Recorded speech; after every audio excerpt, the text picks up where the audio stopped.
Hey there everyone, welcome back to the final passage of Test 2 Cambridge 8. For this video we're going to discuss the meaning and power of smell.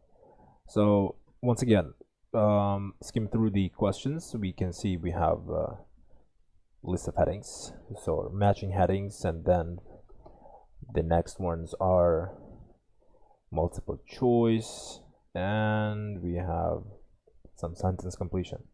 All right. So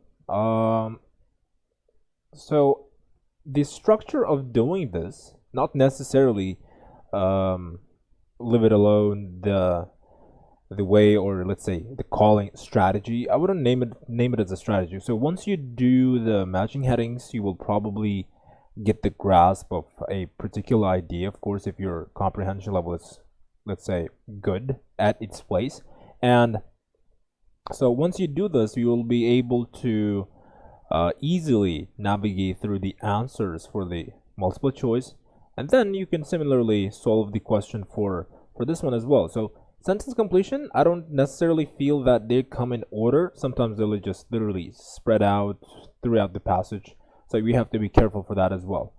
All right, so I think that I will just pretty much look at through the text for this one. So tests have shown that odors can help people recognize the something belonging their husbands and wives. I just have to get the keywords here. Certain linguistic groups may have difficulty describing smell because they lack the something. They lacked the appropriate. So they lack meaning not enough. The sense of smell may involve response to something which do not smell. In addition to obvious odors. Okay, may involve response to something. All right, so odors regarded as unpleasant. We have the word regarded as unpleasant. So what is the keyword here is like regarded. So once again, and in previous videos I mentioned where there's a technical term, if you find words like known as, such as, also known as, so such expressions, and followed by the name of that subject, there's a high chance that it's not going to be paraphrased. So they're just going to avoid it because it's a technical term. This is a name of a subject or an object. We don't know. So are not regarded as unpleasant in others. All right, so let's get started. We'll just go for the first one. All right, so I'm not necessarily going to be reading the list of headings. The sense of smell or olfaction is powerful. Odors affect us on a physical, psychological, and social level. For the most part, however, we breathe in the aromas which surround us without being consciously aware of their importance to us. It is only when faculty of smell, so it is a really good expression here, it is only when the faculty of smell is impaired for some reason that we begin to realize the essential role the sense of smell plays in our sense of well-being. So once again, the word like olfaction. So I know that the Cambridge passages are like they are elaborately structured. Where they use all these fancy academic words.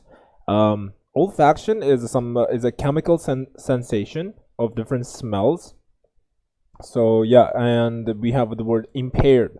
We have to be really careful with the vocabulary because the word impaired means not working. So what it's saying that it is only when smell starts working for some reason when we so once again, let me just try to read that out. So when we begin to realize the essential role in the sense of smell plays in our sense of well-being. So the thing is that it is only the faculty of smell is impaired. So the word impaired means not working as it normally would by other people. So it is saying that we as a human, we understand that our smell is important once we realize that we are not smelling. Right? It could be in several occasions, in several conditions or situations. We don't know that. So now for the paragraph A. A survey conducted by Anthony Sinnott at Montreal's Concordia University asked participants to comment on how important smell was to turn in their lives, meaning involve. And it became apparent that smell can evoke strong emotional responses. So evoking, and once again, evoking means to bring a feeling to strong emotional response.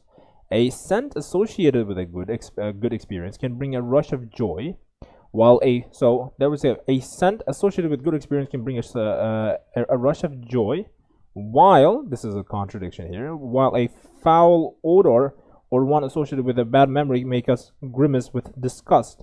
Once again, as I mentioned, they love using fancy words. So foul. Let me highlight that. Foul means dirty and smelling bad. So bad smells, or the ones that are connected with bad memory, may make us grimace with disgust. So the word grimace means an ugly expression of a face.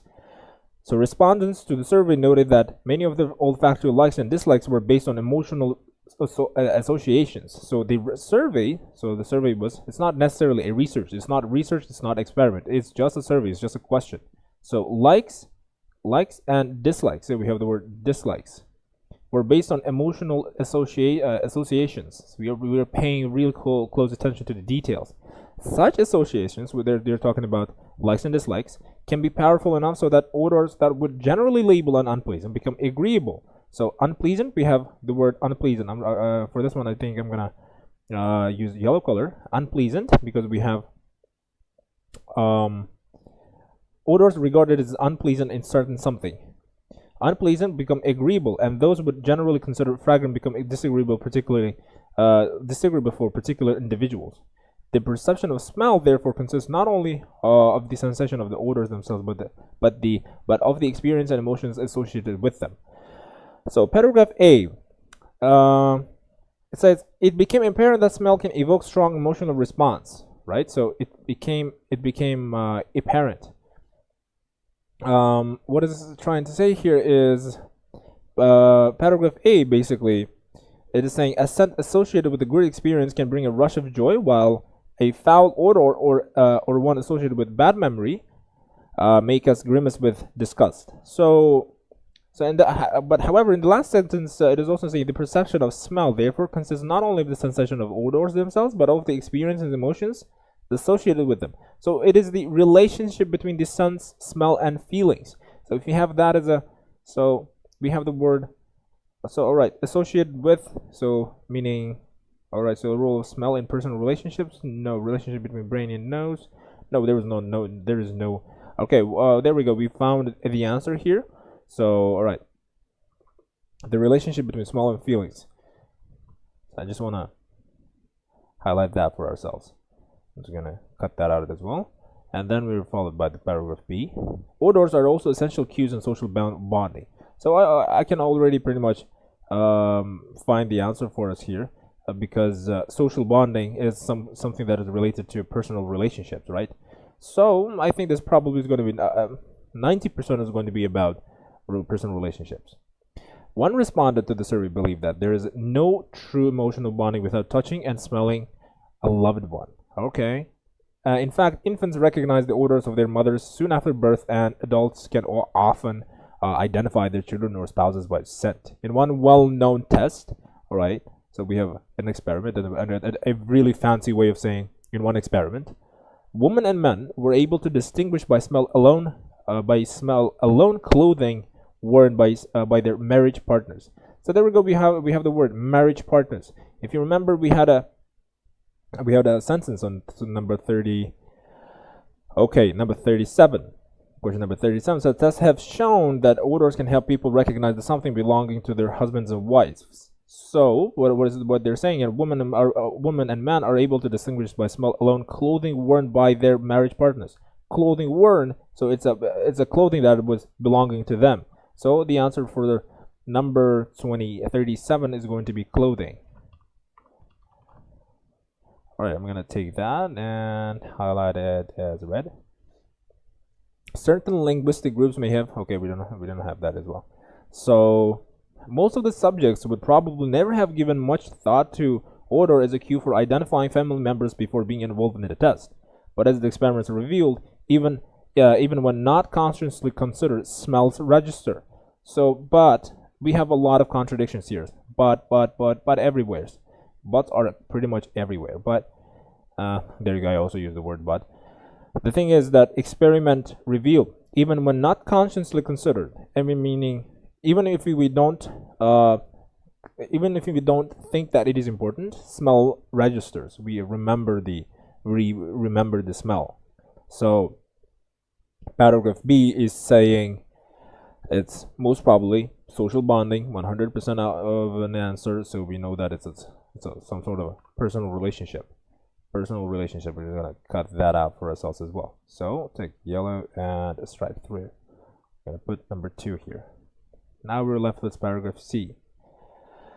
All right. In spite of its importance to our emotional and sensory lives, smell is probably the most undervalued sense in many cultures. Okay, so in spite of its importance, in spite means including.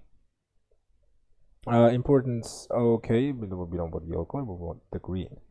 Importance of to our emotional and sensory lives. Smell is probably the most undervalued sense in many cultures. The reason often given for the low regard in which smell is held is that in comparison with importance among animals, the human sense of smell is feeble, meaning weak, and undeveloped.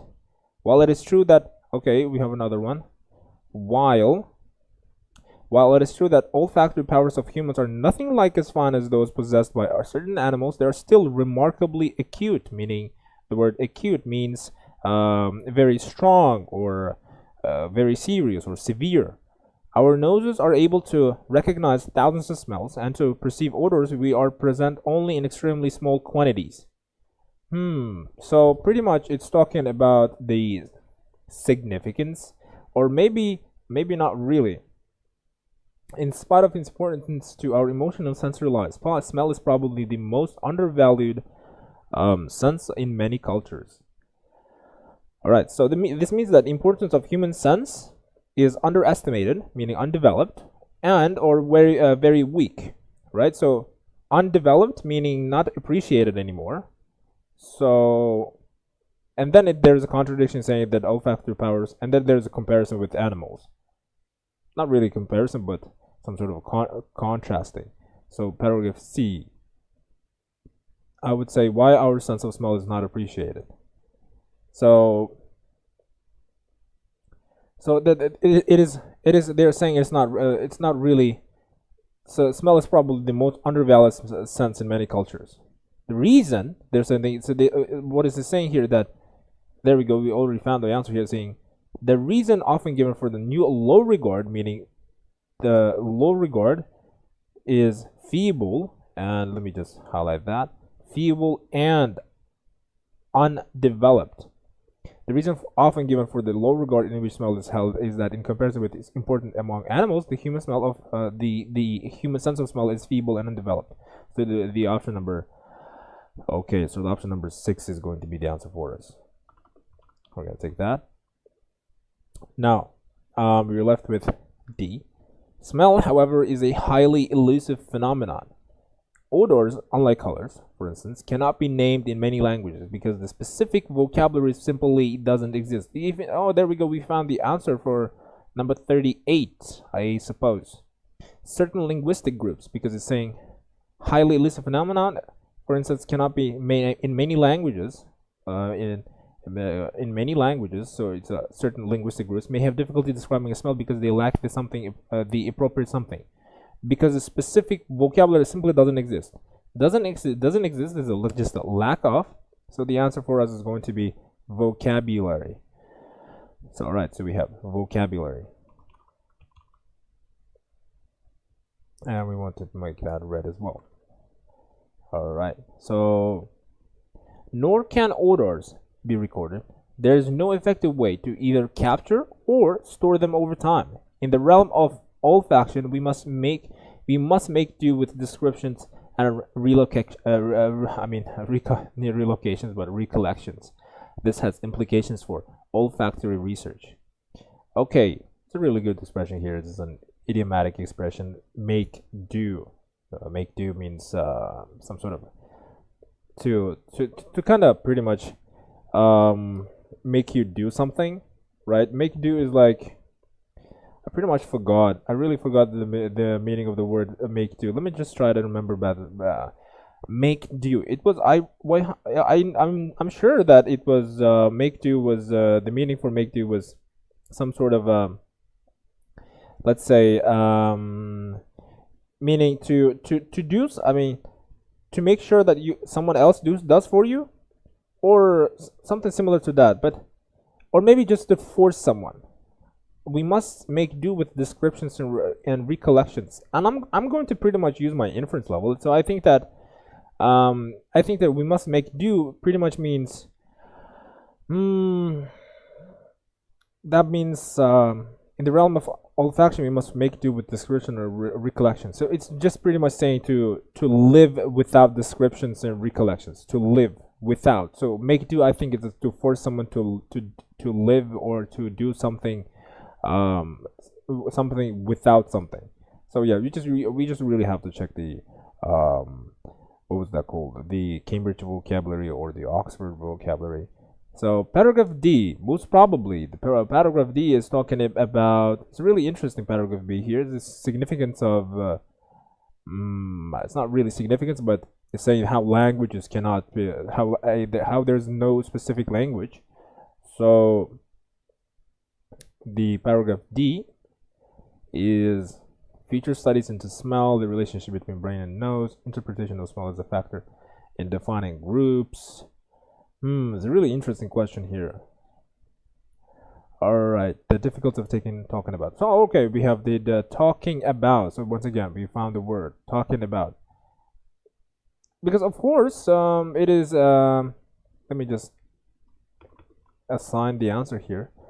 Once again, why it's saying simply highly odors like blah blah blah cannot be named in many languages because specific vocabulary doesn't simply exist. It smells like we have to say the word. We have to say when describing an odor, struggling to express our olfactory experience. So it's saying that we have a hard time talking about a particular smell. So we were left with paragraph E now. Most of the research on smell undertaken to date has been of physical scientific nature. Undertaken to date is something that is okay. So most of the research on smell undertaken to date has been until now. This is saying a research that has been taken until now. So significant advances have been made in the understanding of the biological and chemical nature of olfaction, but many fundamental questions have yet to be answered. So what is it here? So many, but once again, the word but, we have this very beautiful contradicting sign here. Signposting expressions. It's not really signposting expressions. I'm sorry for that. Researchers have still to decide whether smell is one sense or two. Okay, we have one sense or two. One responding to the odors proper, and the other registering odorless chemicals in the air. Okay, it's something somehow it is responding to another question. The sense of smell may involve response to something which do not smell in addition to obvious odors. All right. But I also found I remember 40 here. That odors regarded as unpleasant in certain something. No? Did we have odors unpleasant to someone? Okay. Those we would generally consider fragrant become disagreeable. The percentage is not therefore considered only the sensation of odors themselves, but the experience and emotions associated with them. Okay, do we have here? But no, we don't really have it. Right. Other unanswered questions are whether the nose is the only part of how the body affected by odors and how smells can be measured objectively given the non-physical components. Questions like these mean that interest in the psychology of smell is inevitably set to play an increasingly important role of researchers, a role for researchers. So paragraph E, it's really it's talking about so we have to still decide future tense, unanswered questions. Another future tense is that so interest in the psychology of smell is inevitably set to play an increasing role for researchers. So it hasn't been yet answered, so they're trying to do that. So therefore I think the answer is going to be the future studies into smell. There we go, number 3. So we did that as well, and now we're left with paragraph F. All right. However, smell is not simply a biological and psychological phenomenon. Smell is cultural. Hence, it is a social and historical phenomenon.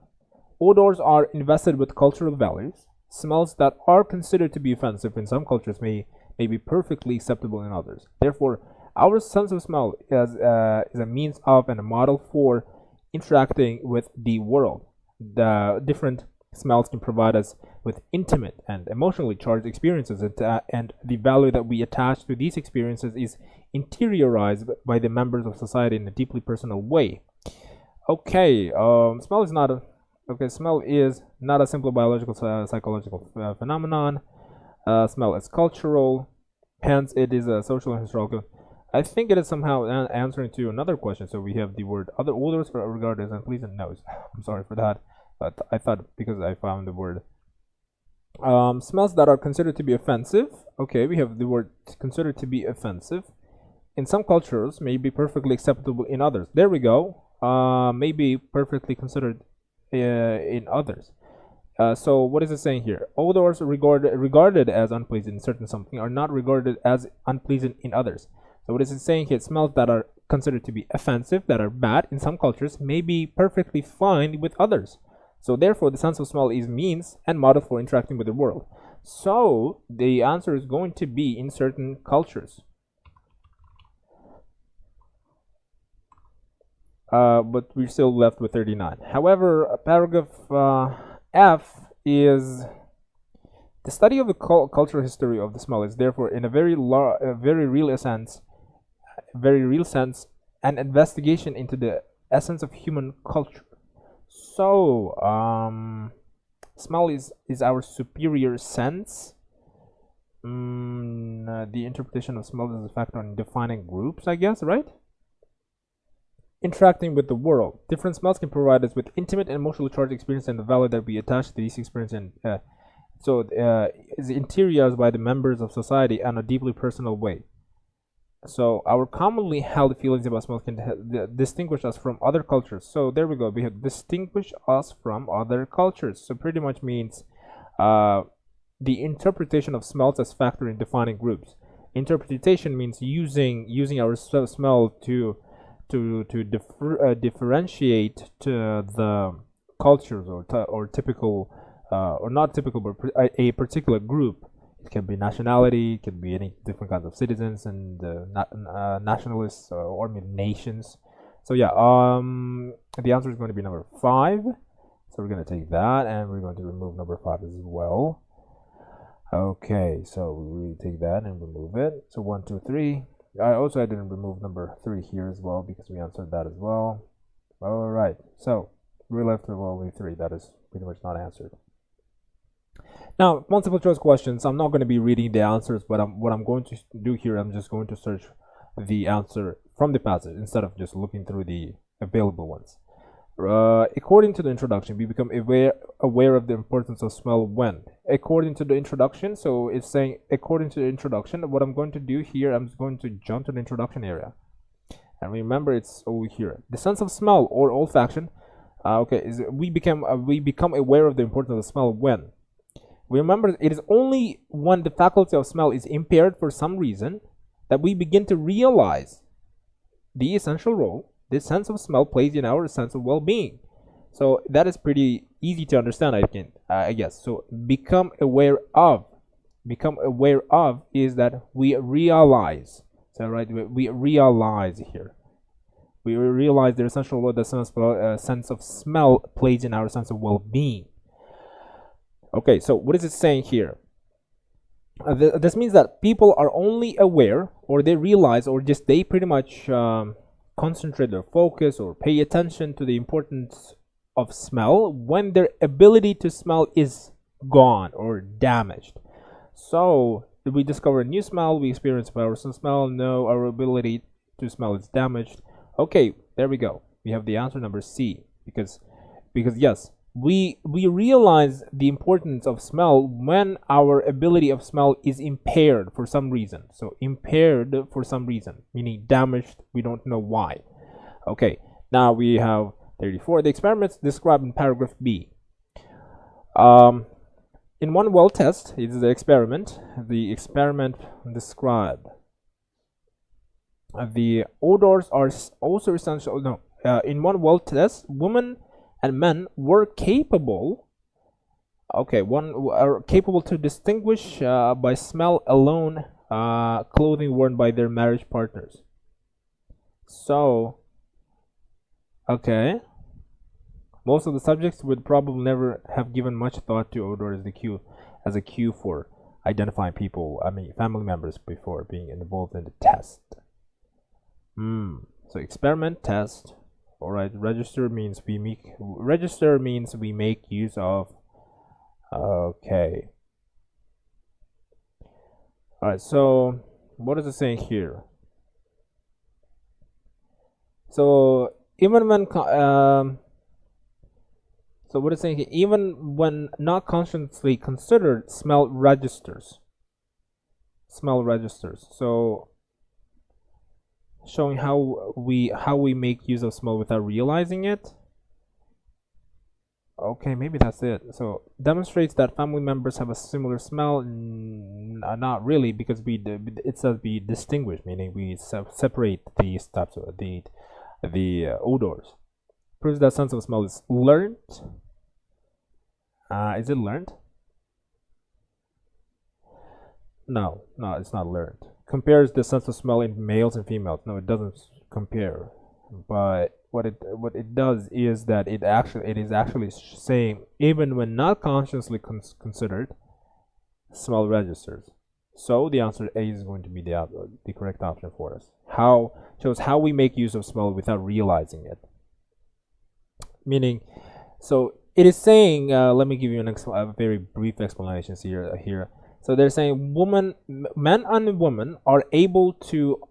So distinguish means to separate, to understand the separation of them. They can identify a human. It can be a man or a woman. Only judging by their smell, using only smell, such as clothing worn by them or by other people. So most of the subjects would probably never have given much thought to odor as a cue for identifying family members before being involved in the test. So they're saying before being involved in the test, before they were experimented, they didn't know, they didn't have any thoughts about it. So, but as the experiment revealed, even when not consciously considered, smell registers. Smells register, meaning they understand, they know about the smell. So now, what is the writer doing in paragraph C? In spite of its importance to our emotional sensory life, smell is probably the most undervalued sense in many cultures. The reason often given for the low regard in which smell is held is that, in comparison with its importance among animals, the human sense of smell is feeble and undeveloped. So it's saying that smell is probably the most undervalued. It's saying it's not appreciated, and and the reason for that unappreciation is smell is held is that comparison with its importance among animals, the human smell is feeble and developed. So what is it saying here? It is pretty much rejecting a common belief, right? Okay. It says considered feeble and undeveloped. So our noses are able to recognize thousands of smells and to perceive odors which are present only in extremely small quantities. So that's basically pretty much it. Supporting other research, though it's not talking about research. Making proposals, of course not. Describing limitations, nearly, but there's no limitation. We would consider that it's a limitation, even if they say that this option would be this. Of course, it's going to be option number C is the correct option. But however, D would also be correct if they said, if the describing limitation, they would say that we can smell a certain type of let's say odors. So we can smell a certain type of odors, meaning we can only sense the smell of something of only a small number of things. However, it doesn't really necessarily say that. So that's D. Option D is not the correct option letter. I mean the answer, which are present only in extremely small quantities. But it's saying that to perceive odors which are present only in extremely small quantities. You may say this one as well, but they're remarkably acute. Yes, they're considerably important. They're saying, but no, not really. So it's rejecting a common belief. What does writer suggest about the study of smell in the atmosphere in paragraph E? Okay, in the study of atmosphere, I know that the chemicals, so we have one responding, so I'm gonna highlight that as well. All right, so researchers have still to decide whether smell is one sense or two, right? One responding to odors proper, and the other registering odorless chemicals in the air. So what is it saying here? This is kind of really interesting to be honest. All right. So researchers have still to decide whether smell is one sense or two. One responding to odors as a proper. So they're saying that is fine. Proper means proper means true or regarded. It's regarded to be a very genuine, original. So proper, and the other register of chemicals in the air. In the air and the atmosphere. What is it trying to do here? They have to still decide. So the measurement of smell is becoming more accurate. Researchers believe smell is purely physical reaction. Smells are more smell is yet to be defined. Okay, we have the option. Option D is the correct answer for us. Okay. Of course, there's no measurement. They're not measuring. Researchers believe smell is purely physical reaction. Of course not. Most smells are offensive. Not really as well. Okay, so we're still left with question number 39, but the sense of smell may involve response to which do not smell in addition to obvious odors.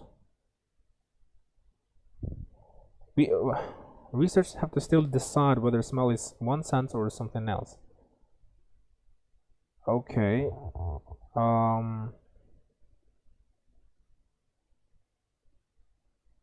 It's really interesting on here because I think that is the answer here is in paragraph E. Researchers have still to decide whether smell is one sense or two, one responding to odor proper and the other registering odorless, yes, which do not smell means odorless, in addition to obvious odors. Proper, obvious odors proper, meaning genuine or like a very original smell, and the other registering chemicals in the air. So the sense of smell may involve response to chemicals. Okay, so we have chemicals. Whoops, we have some sort of problems with this, I guess. Alright guys, so we pretty much so yeah, ladies and gentlemen, we pretty much finished our test 2, I guess. And yeah, so if you find it helpful, and maybe if you have any questions, you may leave them in the comment section below. I'll be happy to answer them. So yeah, if you found it helpful, please smash that like button, subscribe, and share share with your friends if they're obviously looking for something, a very brief explanation or a walkthrough an IELTS reading portion of IELTS. Okay, so yeah, thank you very much everyone for watching, and have a wonderful time.